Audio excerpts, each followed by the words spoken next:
Dicot leaf के बारे में अपना पहला, उन सभी के लीव्स जो है वो उसके दोनों साइड इक्वली सनलाइट के कांटेक्ट में आते हैं, ठीक है। डायकॉट के केस में लीफ का एक ही साइड जो है वो हमेशा सनलाइट की तरफ रहता है, बट मोनोकॉट के केस में लीफ के कोई भी साइड जो है वो सनलाइट की तरफ फेस करते हैं। यहाँ पे मेसोफिल टिश्यू मतलब जो बीच में प्रेजेंट है वो टिश्यू में कोई डिफरेंशिएशन नहीं होता, सिर्फ स्पॉन्जी पैरेन्काइमा प्रेजेंट रहता है, ओके। इसलिए ये जितने भी लीफ है उसको दूसरा नाम क्या रहता है, आइसोबायलैटरल लीफ। मोनोकॉट लीफ और आइसोबायलैटरल लीफ।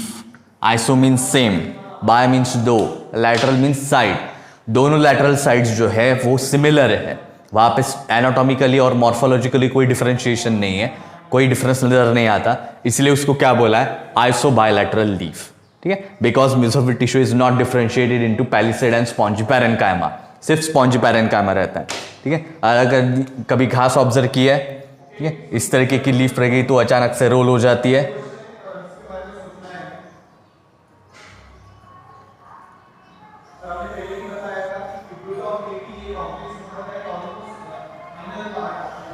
इस तरीके से।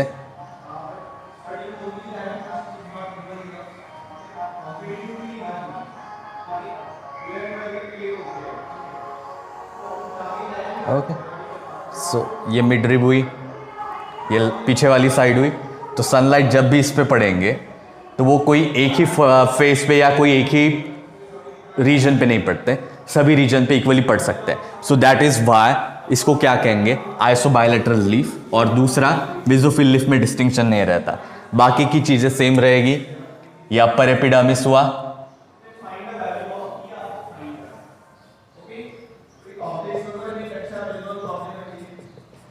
अपर एपिडर्मिस को दूसरा नाम क्या है,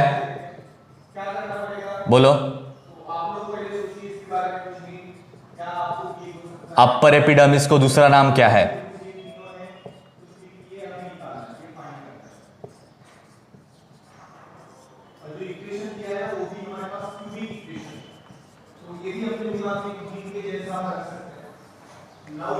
हाँ,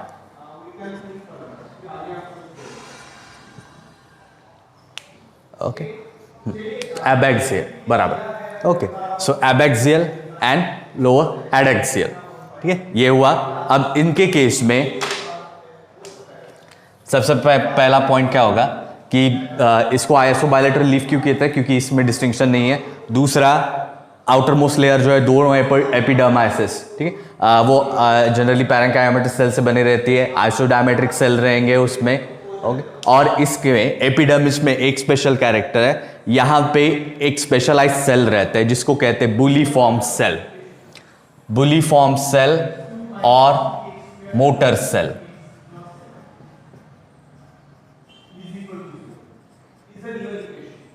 ठीक। ये तीन सेल दिखाई दे रहे हैं, 1 2 3 और 1 2 3। ये जो तीन सेल है इसको कहते हैं बुलीफॉर्म सेल। ये हमेशा अपर एपिडर्मिस में प्रेजेंट रहते हैं और इनका काम क्या है, लीफ को रोल करना। अभी जो डायग्राम में लीफ को रोल करके बताया, वो रोलिंग क्यों पॉसिबल है, बिकॉज ऑफ बुलीफॉर्म सेल, क्योंकि ये बुलीफॉर्म सेल कर्लिंग में या रोलिंग में मदद करती है, ठीक है। डायकॉट में लीफ अगर कोई भी डायरेक्शन में मुड़ रही है, ठीक है, उसका बेसिक क्या होता है, एक तो पेटियोल का एंगल मूव चेंज होता है जिसकी वजह से लैमिना मूव होगा, बट यहाँ पे मोनो डायकॉट जैसी लीव्स नहीं रहती, ठीक है। यहाँ पे शीदिंग लीफ बेस रहता है, ओके, ऐसा लीफ रहता है और लीफ बेस भी इतना ही ब्रॉड रहेगा, बीच में एपिडर्मिस रहेगी और उसके साथ और बाकी के पैरेलल वस्कुलर बंडल रहेंगे, ओके। बट ये जितना भी स्ट्रक्चर है इसका बेस जो है, लीफ बेस जो है वो कोई डेलिकेट नहीं रहता। तो ये लीफ जब मूव होती है तो वो पूरे के पूरे स्ट्रक्चर के साथ मूव हो रही है, ट्विस्ट हो रही है, तो पूरा लीफ का लैमिना ट्विस्ट होगा, सिर्फ पेटियोल ट्विस्ट नहीं होता। इसलिए ये जो भी रोलिंग है उसको फैसिलिटेट करने के लिए मोटर और बुलीफॉर्म सेल रहते हैं।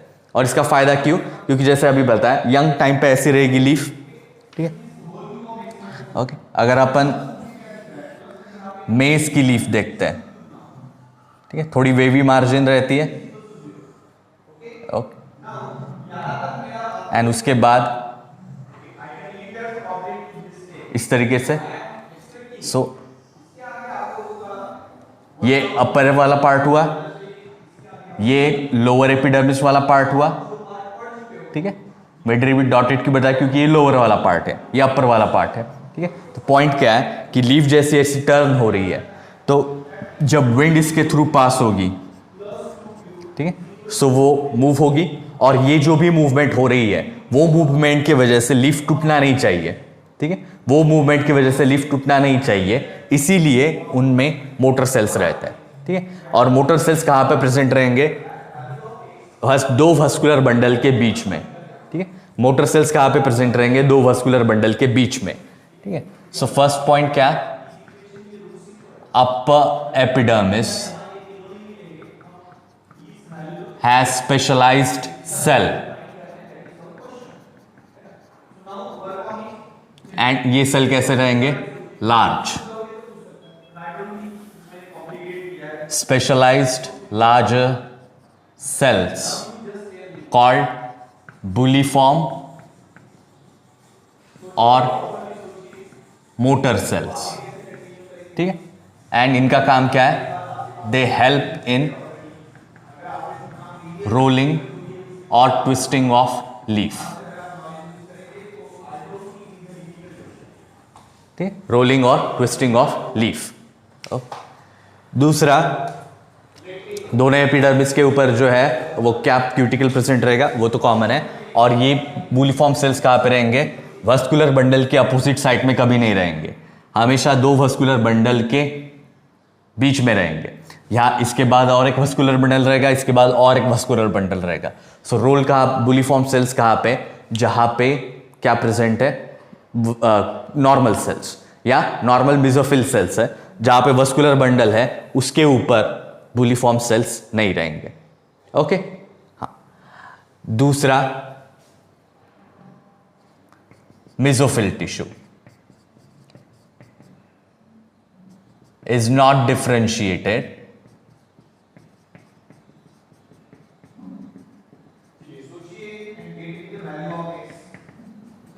Okay. Mesophyll tissue is not differentiated, और यहां पे जो भी टिश्यू है वो क्या रहेगा? contains only spongy parenchyma,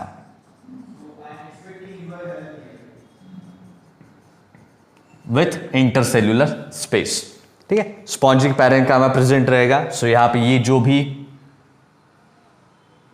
green colour का टिश्यू बताया, ये क्या है? Spongy parenchyma, okay. और जहां पे भी स्टोमेटा प्रेजेंट है वहां पे थोड़ा बहुत जगह रहेगी जिसको अपन स्टोमेटल चेंबर कहेंगे या स्टोमेटल स्पेस,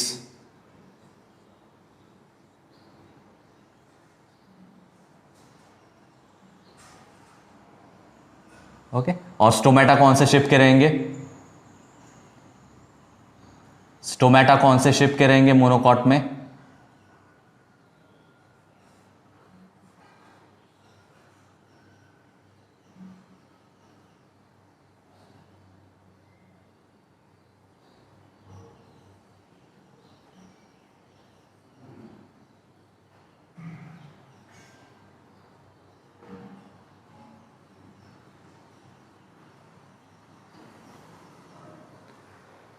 हाँ, ओके। सो ये हो गया, दूसरा एक पॉइंट रह गया। Epidermis has dumbbell shape stomata,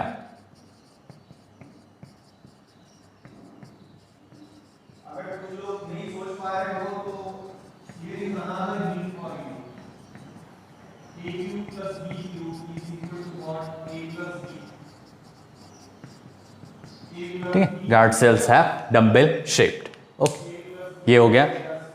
ये बाकी जितने भी है ये सभी क्या है? Mesophyll tissue. अब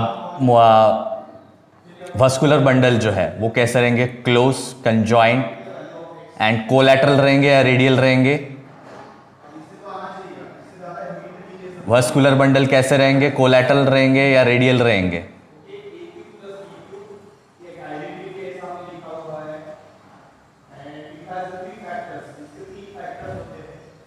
ठीक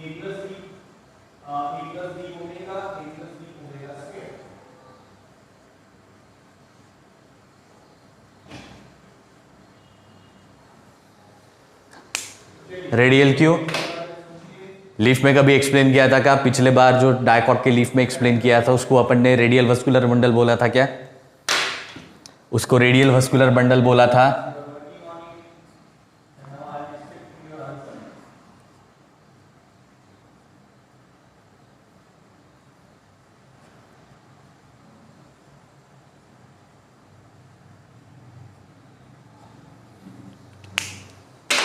रेडियल बोला था या कंजॉइंट बोला था?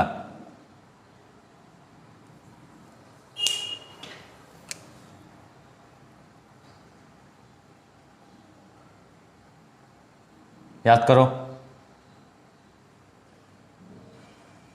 रेडियल का मीनिंग क्या होता है?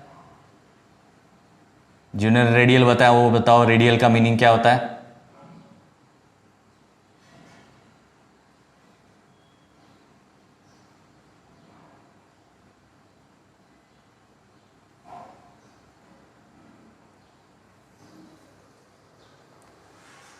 अलॉन्ग द रेडियस नहीं, अलग अलग रेडियस पे रहते हैं। अलॉन्ग द रेडियस अगर दोनों टिश्यू प्रेजेंट रहेंगे तो ऐसे वस्कुलर बंडल को क्या कहेंगे? कंजॉइंट। यहाँ पे जाइलम और फ्लोएम एक ही रेडियस पे, these are conjoint vascular bundle. अब इसके केस में ये जो भी बंडल शीथ है,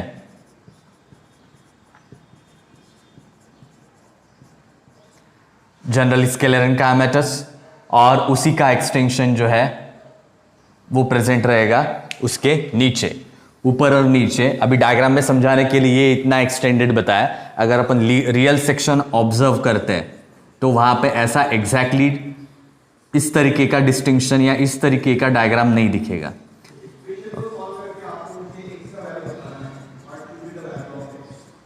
ओके, ये हुआ फ्लोएम,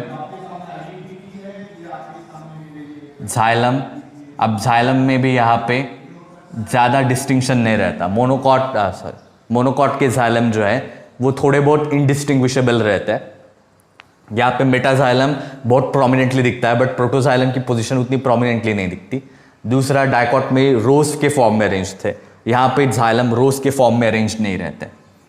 ओके, और नीचे हुआ स्टोमेटा, और ये सभी सेल हुए स्पॉन्जी पैरेन्काइमेटस सेल। ओके, अब इसके केस में एक पॉइंट याद रखना, ये जो भी बंडल शीथ सेल है, ठीक है, bundle sheath cells have chloroplast. ठीक है, ये पॉइंट याद रखना, क्योंकि डायकॉट के बंडल शीथ सेल्स में, डायकॉट लीव्स के बंडल शीथ सेल में क्लोरोप्लास्ट नहीं रहते, बट मोनोकॉट के बंडल शीथ सेल में क्लोरोप्लास्ट रहते हैं। Okay, so first of all, vascular bundles are arranged parallelly.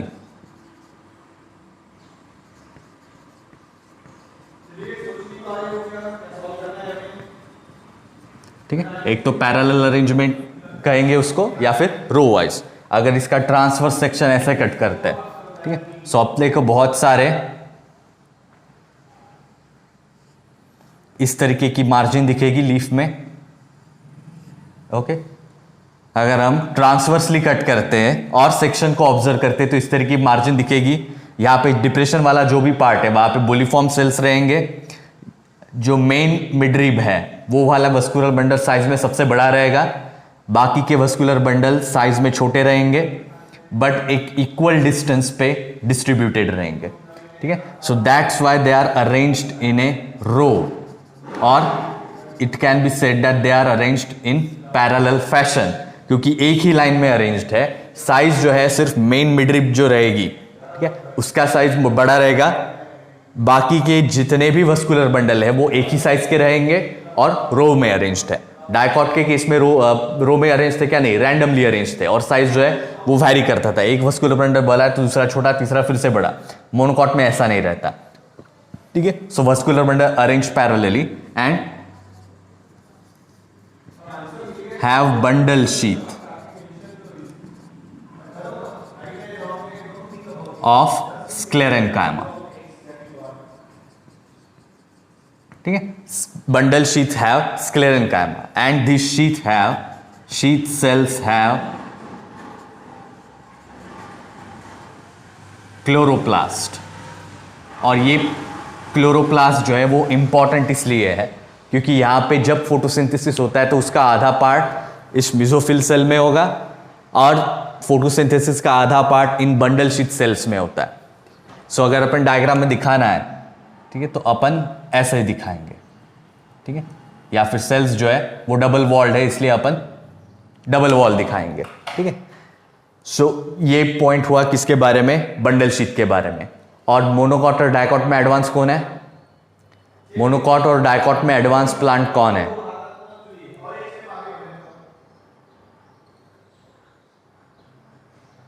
बताओ, मोनोकॉट और डाइकॉट में एडवांस प्लांट कौन है, नहीं, मोनोकॉट आर एडवांस प्लांट, ठीक है। अब एडवांस प्लांट होने का फायदा इनको ये है कि यहाँ पे दो अलग अलग क्लोरोप्लास्ट होने का रीजन जो अपन फोटोसिंथेसिस में फिर से पढ़ेंगे कि ये फोटोसिंथेसिस को एफिशिएंट बनाता है। दो क्लोरोप्लास्ट दो अलग अलग, क्योंकि मेसोफिल सेल में जो क्लोरोप्लास्ट है उसका स्ट्रक्चर थोड़ा अलग रहता है, बंडल शीथ सेल में जो क्लोरोप्लास्ट रहता है उसका स्ट्रक्चर अलग रहता है। ये स्ट्रक्चर में दो डिफरेंस रहने की वजह से फोटोसिंथेसिस की एफिशिएंसी बहुत ज़्यादा हो जाती है। इसलिए मोनोकॉट जो है वो लाइफ टाइम एक ही लाइफ साइकिल में अपना जो भी रिप्रोडक्शन है वो कंप्लीट कर लेते हैं, ज़्यादा दिन रहते हैं। और दूसरा, मोनोकॉट के कंपैरिजन में डाइकॉट कम सीड्स बनाते हैं, ठीक है। मोनोकॉट के कंपैरिजन में डाइकॉट कम सीड्स बनाते हैं, मतलब रिप्रोडक्शन की फ्रीक्वेंसी और रिप्रोडक्शन का नंबर मोनोकॉट में सबसे ज़्यादा रहता है। और ये इतने कम टाइम में ज़्यादा क्यों कर पाते हैं, बिकॉज इनमें फोटोसिंथेसिस एफिशिएंट रहता है। क्यों, because they have different chloroplast in their bundle sheath and another type of chloroplast in their mesophyll cells. That is why. Okay, ये हुआ। Then हाँ, जितने भी स्टोमेटा है, stomatas are distributed equally on both epidermis.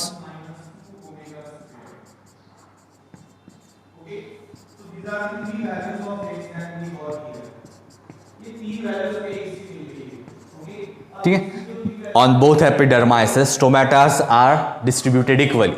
यहाँ पे इस section में अपन ने यहाँ पे दो बताया, ऊपर के में भी दो स्टोमेटा बताया। क्यों, क्योंकि जितने स्टोमेटा लोअर एपिडर्मिस में रहेंगे, अगर यहाँ पे 100 स्टोमेटा है तो ऊपर भी 100 रहेंगे, ठीक है। डाइकॉट में वैसा नहीं रहता। डाइकॉट में अपर एपिडर्मिस पे कम रहेंगे या ज्यादा रहेंगे, डाइकॉट में अपर एपिडर्मिस पे स्टोमेटा कम रहेंगे या ज्यादा रहेंगे,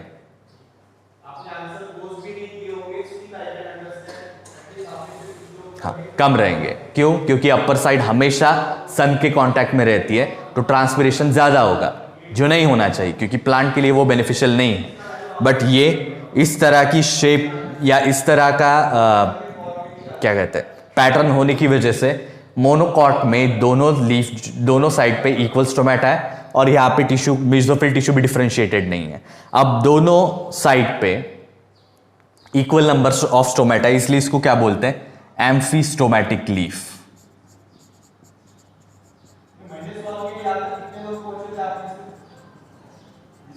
ओके, सो ये तीसरा नाम हुआ किसका, मोनोकॉट लीफ का, आइसोबायलैटरल लीफ और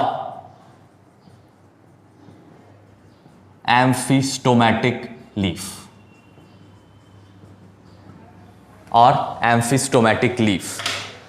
ओके, सो ये हुआ किसके बारे में, मोनोकॉट लीफ के बारे में। ओके